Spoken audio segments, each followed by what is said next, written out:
she picked up a paintbrush to instruct Catherine in the technique that all the dial painters and the inspectors were taught. They were using slim camel hair brushes with narrow wooden handles. One dial painter recalled, "I had never seen a brush as fine as that." Yet as fine as the brushes were, the bristles had a tendency to spread, hampering the girls' work.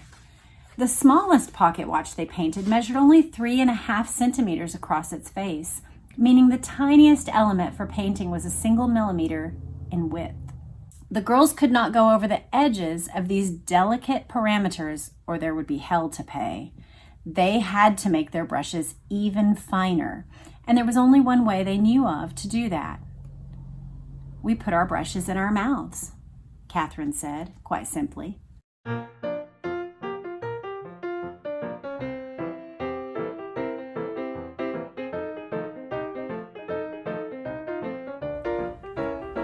Hello, welcome to my channel. I'm Jessica Nell, and we are going through a new book. This is episode 1 of Radium Girls. We are reading this story by Kate Moore. It's called The Radium Girls, the dark story of America's shining women. And this is a story set during World War I and shortly thereafter, when radium was a new element. The radium that had been used was being studied and was being marveled at, and lots of new applications were being thought about, but their uses went ahead of their safety measures, and there was a group of young ladies who were stuck in the middle of that process. This is a story about workplace safety. This is a story about young love. This is a story about terrible tragedy. This is a story about history and an interesting time in history that I've never spent much time reading about. So I am so excited to dig into it with you, and I hope you'll join me for this book. I feel really excited to go through it with you. So let's go ahead and dig into The Radium Girls by Kate Moore. We are given a prologue, and so I'm going to read portions of it to you. If you've never joined me for a book, let me tell you how this works. We are going through this book more in a book club type format. So I am not going to read you the entire book. If you are looking for that, I will link in the comments. You can purchase audiobooks on Amazon and lots of different places. And so that would be a great solution for you. What we do here is we read some portions of it and then we talk about it. And I try to bring color and commentary and my responses in hopes that it will elicit your responses in the comments. My goal is that this would be a time of mutual learning between you and I, and that in that comment section, which becomes so rich throughout the course of a book, that we can trade articles, we can share links to photos or additional information or reading that we've done, and we can all grow and learn together. So that's the goal. We start out with a prologue. It's set in Paris, France in 1901. The scientist had forgotten all about the radium. It was tucked discreetly within the folds of his waistcoat pocket, enclosed in a slim glass tube in such a small quantity that he could not feel its weight. He had a lecture to deliver in London, England, and the vial of radium stayed within that shadowy pocket for the entirety of his journey across the sea. This is such an ominous opening paragraph, isn't it? As we think about this nameless scientist, you can picture him with his lab coat and the excitement and enthusiasm that he felt of the radium. He's going to speak to a group about this element and unfortunately has it right at his abdomen for the entirety of the journey. You may already see where this is going. Let's see together. He was one of the few people in the world to possess it. Discovered by Marie and Pierre Curie late in December 1898. So this is just 3 years after it has been discovered by Marie Curie and her husband. radium was so difficult to extract from its source that there were only a few grams available anywhere in the world. That seems fantastic. A few grams. I think that's lighter than, if you can picture just a little tiny bit of pencil lead, that portion would be quite heavier than the amount of radium that existed at that point in the whole world. It's amazing. He was fortunate indeed to have been given a tiny quantity by the Curies to use in his lectures. So we're in the middle of the time when the Curies are doing their experimentation. They are learning about this element. It says every day they discovered something new. Quote, it made an impression on photographic plates, even through black paper. It corroded and little by little reduced to powder the paper or the cotton wool in which it was wrapped. What could it not do? So it corroded and ate through substances. Marie called it, quote, my beautiful radium, end quote.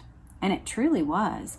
Deep in that dark pocket of the scientist, the radium broke the gloom with an unending, eerie glow. The U.S. Surgeon General had said of radium that, quote, it reminds one of a mythological superbeing, end quote. Although the scientist had forgotten about the radium had not forgotten about him. As he traveled to that foreign shore through every second of his journey, the radium shot its powerful rays toward his pale, soft skin. Days later, he would peer in confusion at a red mark blooming mysteriously on his stomach. It looked like a burn, but he had no memory of coming near any flame that could produce such an effect. Hour by hour, it grew more painful. It didn't get bigger, but it seemed somehow to get deeper, as though his body was still exposed to the source of the wound, and the flame was burning him still. It blistered into an agonizing flesh burn that grew in intensity until the pain made him suck in his breath sharply and rack his brain for what on earth could have inflicted such damage without him being aware. And it was then that he remembered the radium. So that's how this book begins. I think you can see that it's going to be a story of tragedy and unfortunate circumstances, but I do hold out hope that there will be an element of grace or silver lining in the things that are learned. One of the things that we've talked about in other places is that part of the miracle of discovery, of scientific exploration, of medical knowledge that has been gained over time is that the people who were in the first iteration of it have unfortunate consequences sometimes. And in all of this, right here, there is the seeds of the outgrowth of things like workplace safety regulations that now exist and protections for workers. But here they didn't know that yet. We can already see the danger that's posed by this element of radium. And this is 1901. 16 years later, after this scientist's burn, it sets us in Newark, New Jersey, 1917. This is chapter 1. Catherine Schaub had a jaunty spring in her step as she walked the brief 4 blocks to work.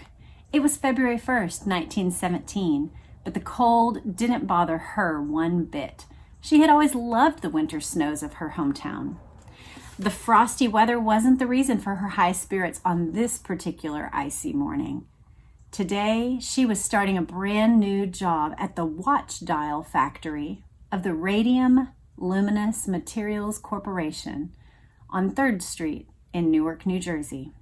One of her close pals had been the one to tell her about the job. As she herself later recalled, a friend of mine told me about the watch studio where watch dial numerals and hands were painted with a luminous substance that made them visible in the dark.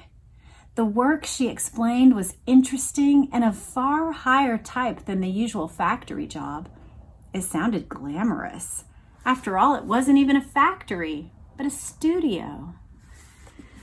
You can see how this would be so exciting for a young lady in 1917, when work was hard to get, when factory work could be very demanding.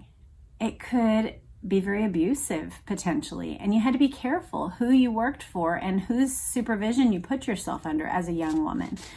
So to have a friend recommend you to this place, and then for it to be something that almost seems like magic, like you get to paint something on that's luminous. Is this real? That would be very exciting. I'd like to show you a photo of Catherine Schaub. Here she is. She is this young lady right here. This is who we're reading about. The photograph quality isn't great. Some of the young ladies we get good photos of, but this is Catherine. She was an attractive girl of just 14. Her 15th birthday was in 5 weeks' time. Standing just under 5'4", she was a, quote, very pretty little blonde with twinkling blue eyes, fashionably bobbed hair, and delicate features. Although she had only gotten a grammar school education, she was nevertheless fiercely intelligent. She felt almost a little starstruck as she was ushered through the studio to meet the forewoman. Catherine saw the dial painters turning diligently to their tasks. The girls sat in rows, dressed in their ordinary clothes, and they were painting dials at top speed, their hands almost a blur to Catherine's uninitiated eyes. Each had a flat wooden tray of dials beside her. The paper dials were pre-printed on a black background, leaving the numerals white, ready for painting. But it wasn't the dials that caught Catherine's eye. It was the material they were using. It was the radium. It was a wonder element. Everybody knew that. Catherine had read all about it in magazines and newspapers, which were forever extolling its virtues and advertising new radium products for sale. But they were all far too expensive for a girl of Catherine's humble origins. She had never seen it up close before. It was the most valuable substance on Earth, selling for $120,000 for a single gram. That would be $2.2 million in today's values. To her delight, it was even more beautiful than she had imagined. Each dial painter had her own supply. This is the process that we're told a lady would go through. She would mix her own paint, dabbing a little radium powder into a small white crucible and adding a dash of water and a gum arabic adhesive, a combination that created a greenish white luminous paint, which went under the name Undark. Isn't that fascinating?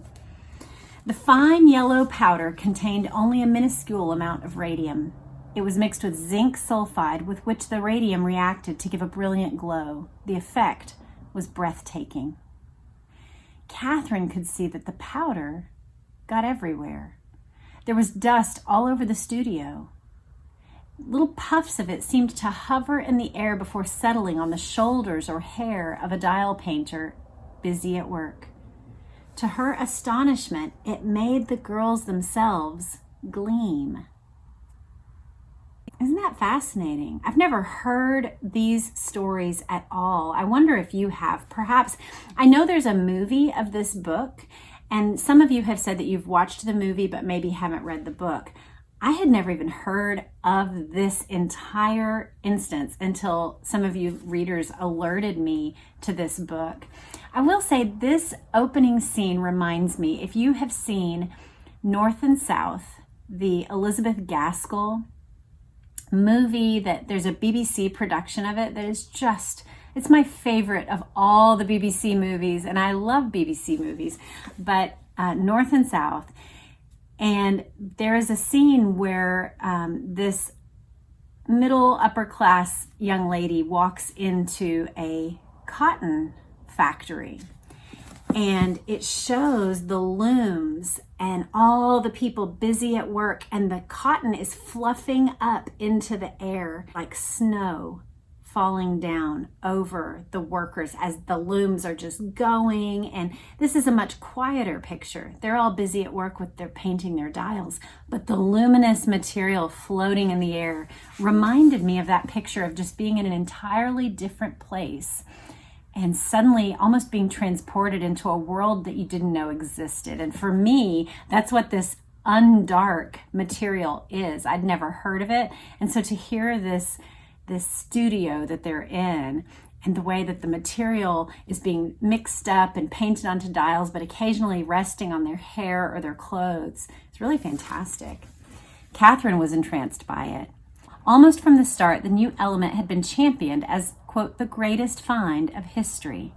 When scientists had discovered at the turn of the century that radium could destroy human tissue, it was quickly put to use to battle cancerous tumors with remarkable results. As a life-saving and thus it was assumed a health-giving element, other uses had sprung up all around. This is fascinating, you guys. Radium had been a magnificent cure-all, treating not only cancer but hay fever, gout, constipation, anything you could think of. Pharmacists sold radioactive dressings and pills.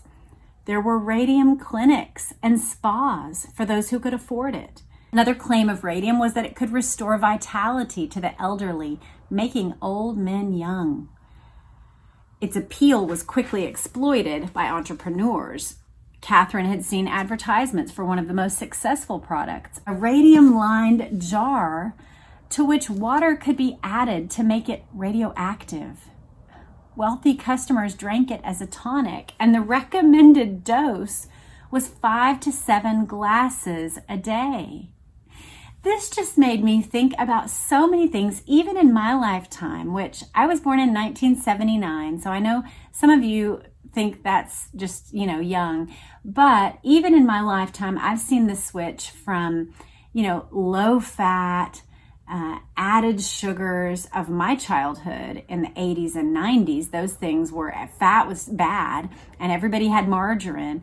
And now there's the swing to going back to more natural substances like beef tallow and bacon grease, cooking with olive oil, using fresh butter, not the margarine and canola oil and soybean oil and all of that, all the substitutes. And I wonder, this passage just made me think of how, even things like you hear Ozempic now, there's Ozempic, is very popular, and then you hear about warnings about it.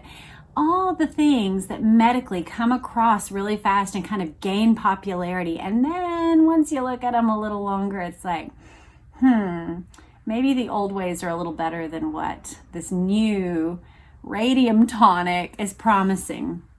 It's amazing that they were lining glasses with it and drinking it. It was a craze. There was no other word for it. The element was dubbed liquid sunshine. It was breathlessly featured in cartoons and novels. On sale, listen to this, you guys. On sale were radium jock straps and lingerie, radium butter, radium milk, radium toothpaste that guaranteed a brighter smile with every brushing. Now, not all of these products actually contained radium. It was far too costly and rare for that, but manufacturers from all kinds of industries declared that it was part of their product. Everyone wanted a slice of the radium pie. Do you already find yourself wondering what modern products have this same sort of unregulated promise? So this just makes me wonder, how many things are we just assuming are safe now that later is going to have this same sort of appalling, shocking reaction to us? Because to me, having read especially, I love that prologue that we opened up with. Having read the prologue, I'm like, what are you talking about, lingerie? What are you talking about, radium toothpaste? That sounds crazy cakes to me. Well, now to Catherine's excitement. Thanks to her job, she would have a prime seat at the table. Her eyes drank in the dazzling scene before her. To her disappointment, however, Miss Rooney would not initially let her into the studio. She took her to a separate room from the main studio. Catherine would not be dial painting that first day, nor the day after, as much as she longed to join those glamorous artists in the other room. Instead, she would be serving an apprenticeship as an inspector, checking the work of those luminous girls who were busy painting dials. It was an important job, Miss Rooney explained. Although the company specialized in watch faces, it also had a lucrative government contract to supply luminous airplane instruments. And given that there was a war raging in Europe, business was booming. The company also used its paint to make gun sights, ships' compasses, and more shine brightly in the dark. And when lives were hanging in the balance, the dials had to be perfect. Catherine tells us, quote, "I was to see that the number outlines were even and thorough, and to correct minor defects."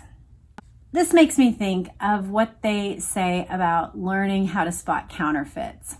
I don't know if it's still true, but what I've been told is that Secret Service agents learn how to spot counterfeits by staring and studying and handling and spending time paying attention to authentic dollar bills.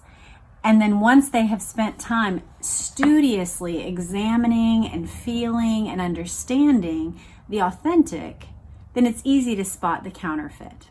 I don't know if that's accurate, but this reminds me of that in order to help her train to eventually become a dial painter, that the best way to learn that caution that needs to be done at the table would be to see what the end result should look like and evaluate when there's one that's a mistaken piece. Miss Rooney introduced her to her trainer, May Cubberly, and then she left the girls to it, resuming her slow march up and down the row of painting girls, casting a watchful eye over their shoulders. You know, this took me back to a time when I was in college. There was one Christmas when in our little town, there was a peanut brittle company, and a friend of mine put me in touch and said they actually need more people, and if you're going to be around, which I was because my friends were getting married during the Christmas break and I wanted to hang out another week or two. She said, if you're going to be around, I can get you a job. They need more people to help with making peanut brittle because this is the time of year when it goes out, and it's crazy how much they ship around the world. And so I got to learn how to make peanut brittle for those, maybe 4 or 5 weeks of my life, where between, say, maybe right before Thanksgiving all the way through to about December 15th or so, I worked at the peanut brittle factory. And it was interesting because we were watched carefully, just like this. This reminded me of that, where I started way down at the end of the line where I couldn't really mess anything up. And only the experienced workers were allowed to be close to the front, where you had to stretch out the peanut brittle. And so, those people had to do their job very carefully, but they kind of put me at the beginning just in a spot where I couldn't really mess many things up. But I do remember this one lady who sort of had a stern reputation, and she was the one who kept everyone in line. She would say, nope, it doesn't need to have the holes of that size. You've stretched it too far. And so that kind of thing. They knew what they were looking for, and they trained us in how to do a perfect job. When I thought of Miss Rooney marching up and down the rows, it reminded me of the woman who was carefully watching all of us as we stretched the peanut brittle. Have you had a job like that where there was someone kind of who kept you in line and made you feel a little scared? That's what Miss Rooney reminds me of. May smiled at Catherine as she said hello. A 26-year-old dial painter, May had been with the company since the previous fall. She already had a reputation as a brilliant painter, regularly turning in 8 to 10 trays of dials daily. There were 24 or 48 dials in each tray, depending on the dial size. So you can picture there's a tray, a wooden tray, and if it's smaller dials, then there would be 48. And if it's larger ones, then there would be 24.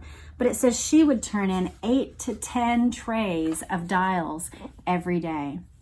She had quickly been promoted to training other girls in the hope that they would match her productivity.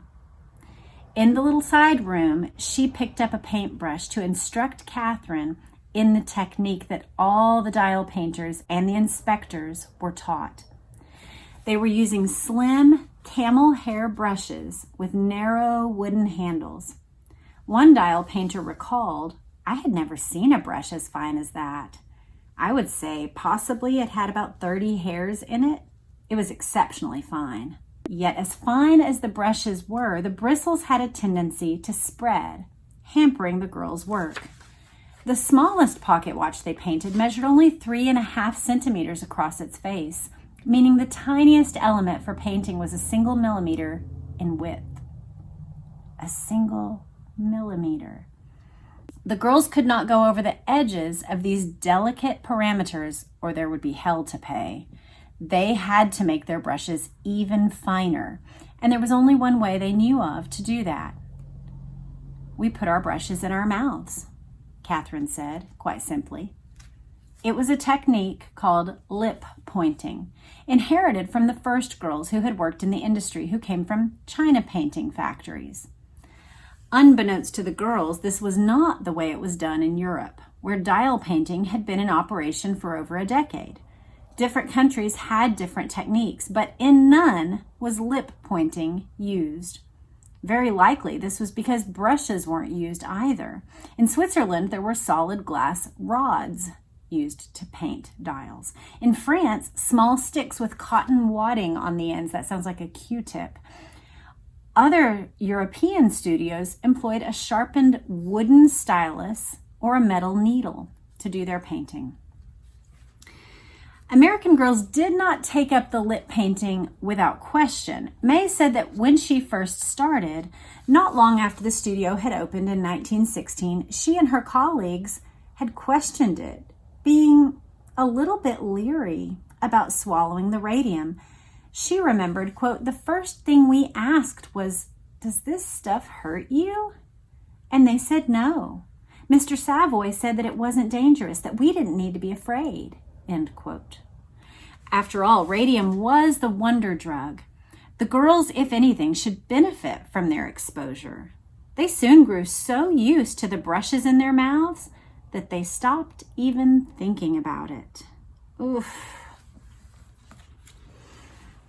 That prologue is still killing me. I don't know about y'all, but I'm just, the whole time I'm reading this, I'm thinking about that prologue and the way that over time, the radiation just got deeper and deeper inside of his abdomen. And you just think about being in their mouths over and over. Well, for Catherine, it felt peculiar that first day as she lip pointed over and over, correcting those defective dials. She had 2 different types of inspection that she would do. One was in the daylight, and one was in the dark room. And it was in the dark room that, quote, "the magic really happened." In the room without daylight, one could see evidences of the luminous paint everywhere on the worker. There was a dab here and there on her clothes, on the face, lips, on her hands. As some of them stood there, they fairly shone in the dark. Now, she wants us to know, although the girls weren't salaried, they were paid piecework for the number of dials they painted at an average rate of 1.5 cents per watch.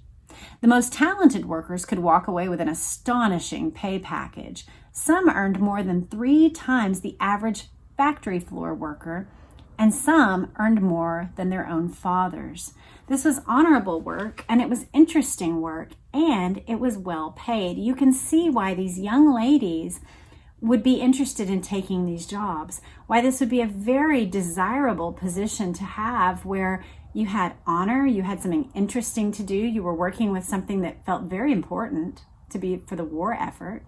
I can absolutely see why this would be a desirable job. Instead of working at a factory, this would be a fantastic opportunity if you were a young woman. The girls who were lucky enough to gain a position like this felt blessed. Most of the dial painters were the daughters or granddaughters of immigrants. Newark was full of migrants hailing from Germany, Italy, Ireland, and elsewhere. It was one of the reasons the company had opened the studio in the city in the first place. The large immigrant communities provided a workforce for all sorts of factories. It felt like a thriving metropolis. And the nightlife after the factory closed was vibrant. The dial painters embraced the social bonhomie. They sat together to eat lunch in the workroom at the Newark plant, sharing sandwiches and gossip over the dusty tables. Well, I had to look up bonhomie. I'm just going to put the word right here on the screen. It means an easy, friendly, good-naturedness. That was a word that was new to me. I didn't know it, but it said bonhomie. They embraced the social bonhomie. They sat together eating lunch, gossiping, enjoying their new friendships, and feeling very fortunate to have this job. As the weeks passed, Catherine observed the challenges as well as the attractions of dial painting. Miss Rooney's constant observation as she walked up and down the studio and the ever-present dread of being called into the dark room to be reprimanded for your poor work. This would be a difficult reality. Above all else, the girls feared being accused of wasting the expensive paint. This could be ultimately a dismissible offense. Well, Catherine was a quick learner, and she excelled at her inspecting, not only perfecting the art of correcting defective dials with her lip-pointed brush, but also becoming adept at brushing off the dust with her bare hand, or removing excess paint with her fingernail. This was the technique that had been taught to her. Finally, towards the end of March, the perseverance paid off. It had only taken her less than 2 months. She wrote down, "I was asked to paint dials. I said I would like to try it." Dial painters were about to be in demand in a way that they never had been before. It was spring of 1917, and the company now needed all the women it could get. That's the end of chapter 1. We're going to have time for chapter 2. For the first 2.5 years, the war in Europe had left America mostly untouched, except for the economic boom that it brought. But in 1917, the neutral position that they had held as Americans became untenable. On April 6th, just a week or so after Catherine's promotion, Congress voted America into the conflict. This was, as it was known, the war to end all wars. Unfortunately, not a true name. In the dial painting studio, the impact of the decision was immediate. Demand rocketed. I mean, you can imagine that these little luminous dials that would glow in the dark would be highly in demand at this point. In fact, the studio in Newark was far too small to produce the numbers that were now necessary. So, Catherine's bosses opened up a purpose-built plant just down the road from Newark in Orange, New Jersey. I'm going to show you a photo of this one. It's really lovely, and we'll hear it described. But right here we see the dial painters there in that large room. You can see them diligently at work at their little tables. We even see Miss Rooney. Look, did you see her there? Standing and inspecting the girls' work there. The Radium Luminous Materials Corporation was expanding massively. Catherine was among the first workers through the door of the 2-story brick building. She and the other dial painters were delighted by what they found. The second floor studio was charming, with huge windows on all sides and skylights in the roof. The spring sunshine streamed in, giving excellent light for dial painting. An appeal for new workers to help the war effort was made, and just 4 days after war had been declared, Grace Fryer answered the call. 2 of her brothers would soon be joining the several million American soldiers headed to France to fight. Lots of dial painters were motivated by this idea of helping the troops. I just had the question, I kind of wrote it out to the side here. Do you think our country still has this same sort of patriotism? Do you think any country has this kind of patriotism anymore, that as brothers signed up for the war, that sisters would go and do anything they could to support the war effort. I think our modern world has maybe lost a bit of this. Tell me what you think. Well, Grace was a particularly civic-minded young woman. She was one of 10 children. There were 6 boys and 4 girls in total, and Grace was close to her sibling. She was already working when the call came up in a position that earned about the same as dial painting, but she left to join the radium company in Orange. So we have a picture also of Grace. This is Grace here. She came to the Orange studio to paint. She soon excelled at dial painting, becoming one of the company's fastest workers with an average production rate of 250 dials a day. It fell to May Cubberly and Josephine Smith to train the new girls. The women sat side by side at long tables running the full width of the studio. There was a walkway in between them so Miss Rooney could continue her over-the-shoulder inspections. So that is who we saw. The instructresses taught them how to dab a tiny amount of the material. The girls always called the radium the material into their crucibles and then mix the paint very carefully. Even the softest stirring, however, would leave most women with splashes on their bare hands. Once the paint was mixed, they instructed them to lip point. Catherine remembered of her training. She told me to watch her and imitate her. Here's how it went. They put the brush to their lips, dipped it into the radium, and painted the dials. It was a lip, dip, paint routine, and the girls all copied each other. Mirror images that lipped, dipped, and painted all day long. We do have a photo of the lip pointing technique. This is a young lady named Charlotte Purcell demonstrating later for an investigator what it looked like.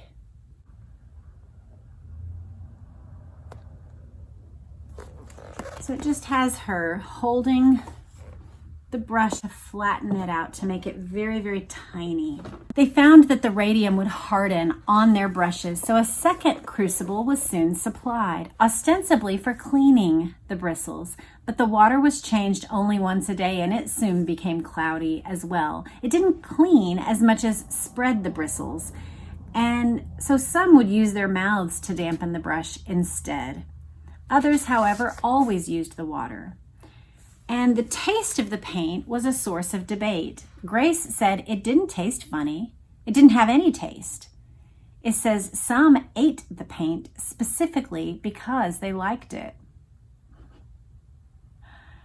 You know, that too makes me think about North and South. We're told in that story that some of the hungrier workers would eat the fluffs of cotton that went up into the air because it filled up their belly and made them feel less hungry. I don't know that that's the reason for these young ladies, but this era of people did have less understanding of nutrition, of the importance of what we put in our body. And if they were being told that radium was a net positive, that it was a wonder substance, then you would think, sure, if I'm already having it in my mouth anyway, at some point I might as well swallow. I mean, I can see that. I can see some people feeling that way. Well, in July, another young lady comes on, Edna Bowles. She was 16, and production was rocketing due to wartime demand. That summer, the plant was a ferment of activity. The girls were already doing overtime to keep up with demand. They were working 7 days a week, and now the studio begins operating night and day. The pace was demanding. The setup was in many ways fun, however, for the women. The majority of them were teenagers, and they found time for the odd bit of fun. One favorite game that they had was to scratch their name and address into a watch, a message for the soldier who would wear it. Sometimes he would even respond with a note. Isn't that sweet? These early war romances. Do you guys have a story like that in your family of someone who fell in love during a war? I know my grandparents fell in love in San Francisco when he was on leave and got married rather quickly.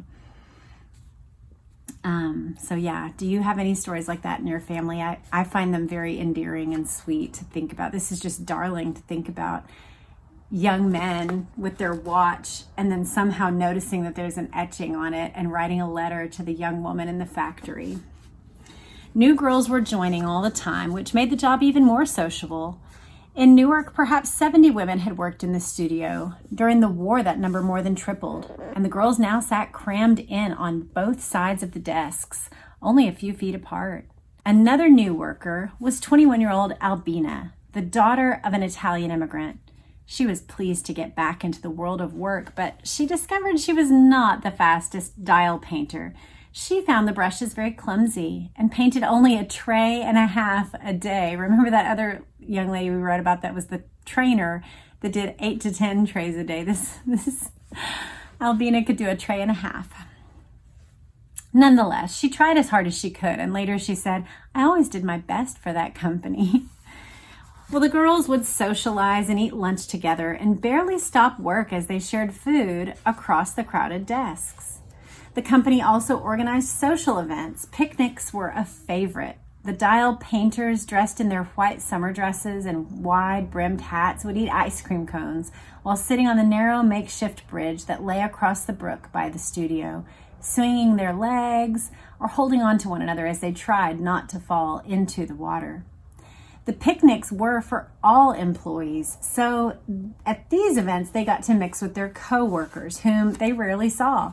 All of the men who worked in the laboratories, refining rooms, and back places in this studio. It wasn't long before the odd office romance began. May Cubberly, for example, started walking out with Ray Canfield, a lab worker. This was one of many blossoming relationships among the girls. We are given a sweet photo of a company picnic here.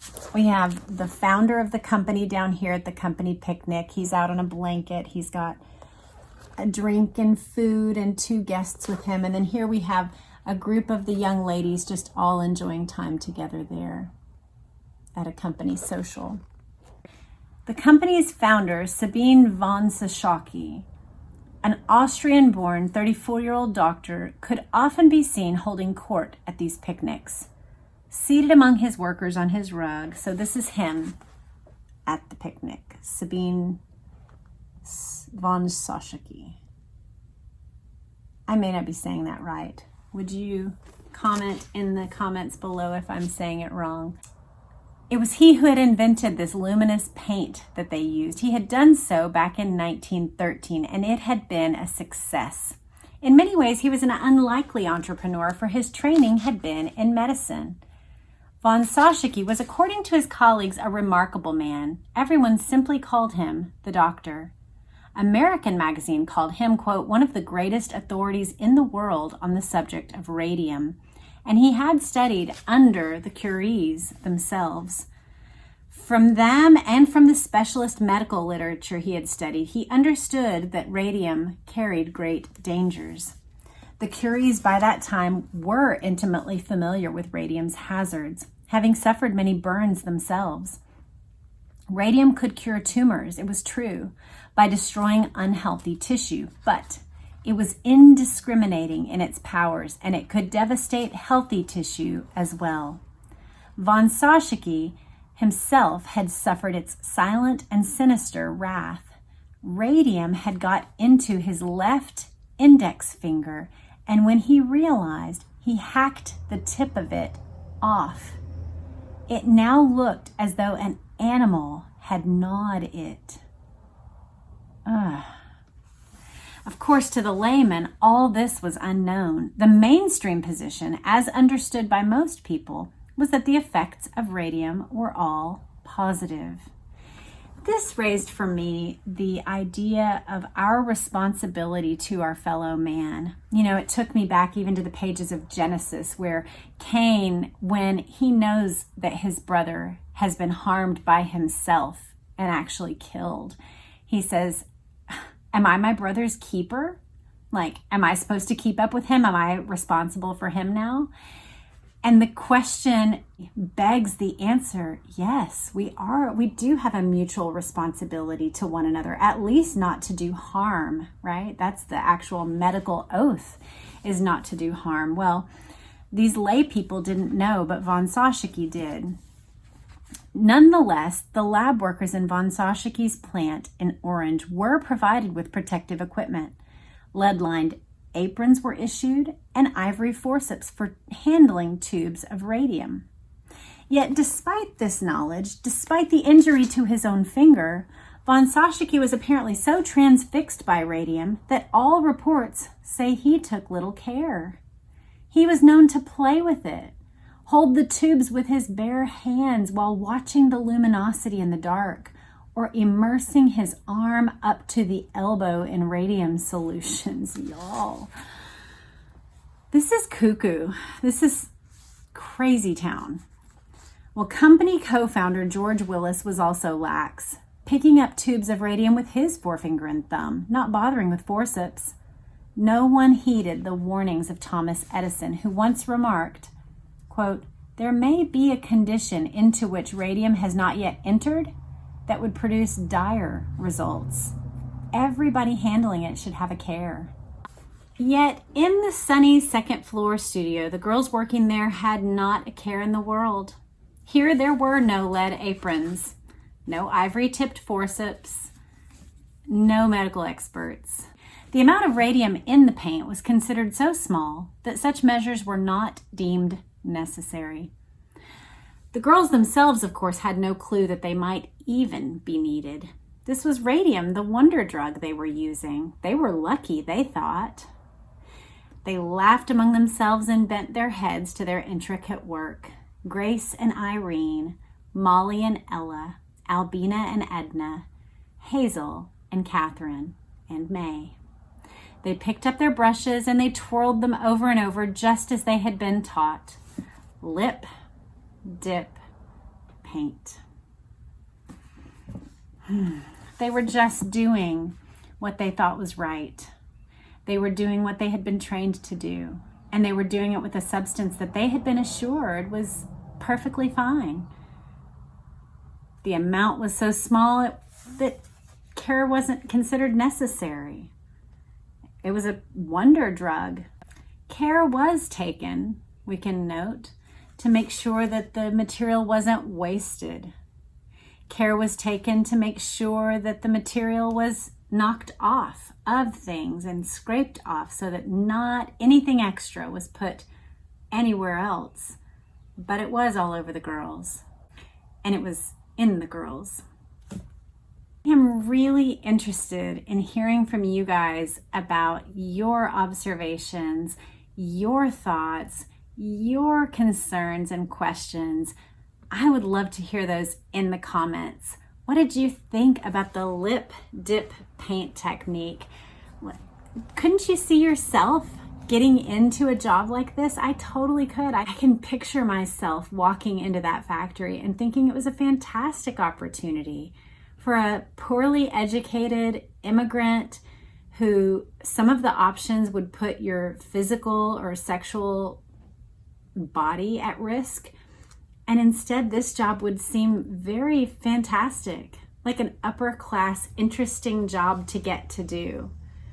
And then to be with other young ladies and have a sweet camaraderie in the group, it just sounds really like a fun place to work. So I'd be interested to hear any and all of your thoughts and reactions to those questions. This is going to be a sad story. There's no two ways around it, but I do think it will be an insightful story. I think the time period is going to be very fascinating for us.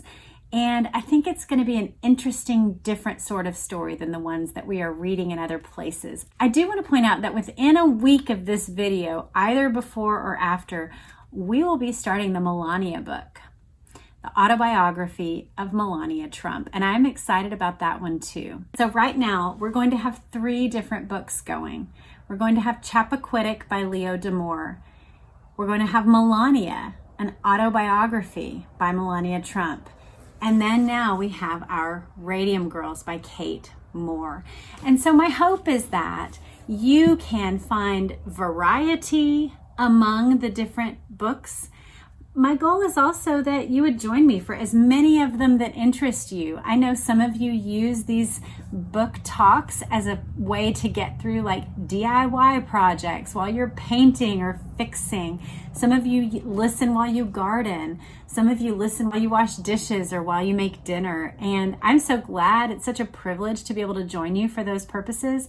I know some of you also use these book clubs to share with friends and then to meet together and discuss. So if you'd like to use this little discussion as a launching pad for your own group, I have a link in the description for this book.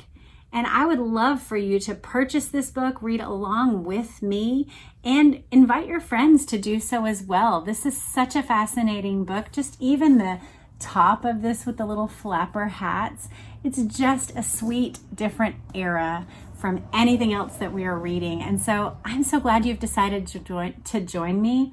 I hope I've earned your subscription. Please click that little button. Just verify that it has been done, because I noticed that some of the subscription numbers all of a sudden went down and then started going back up again. So I don't know if that's automatic after certain things, but if you're interested, please just go ahead and make sure you've subscribed. Go ahead and like this video, and please share it with your friends, and I will see you back for episode 2 of the Radium Girls. Bye.